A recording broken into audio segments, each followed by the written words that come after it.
Good afternoon, Bill. Kentucky Auditor Mike Harmon said today that his office discovered multiple management issues at the Kentucky Department of Criminal Justice Training and questionable spending funds of CLEP funds. Now, the Kentucky Department of Criminal Justice Training is on EKU campus. It helps train police across the state. CLEP is a state fund designed to pay for training and give law enforcement higher wages.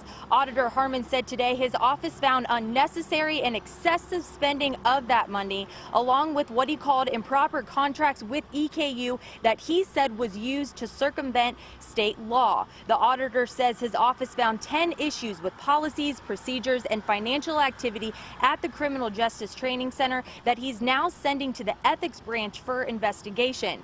Among those questionable findings are hiring practices that the auditor Harmon said allowed officials at the training center to hire family members, avoiding state rules about hiring procedures. He pointed to the editor of the center's magazine, who was the cousin of the former commissioner and was paid more than $158,000 a year. The audit also found what Harmon calls excessive spending on items not permitted by the state, things like custom engraved mint julep cups, wristwatches, bracelets, and catered food and facility rentals for retirement parties. Representative Denny Butler is the one who requested the audit. He said this morning that this is just the tip of the iceberg and claimed it shows a lack of transparency in Kentucky.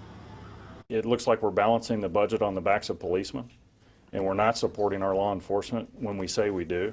So there are no regrets here, and for me, it's moving forward. We need to have transparency. Butler also went on to say the Kentucky Department of Criminal Justice Training finally have their checks and balances in order, and with moving forward, this should not be an issue again. Reporting live in Frankfort, Lauren Miner, WKYT.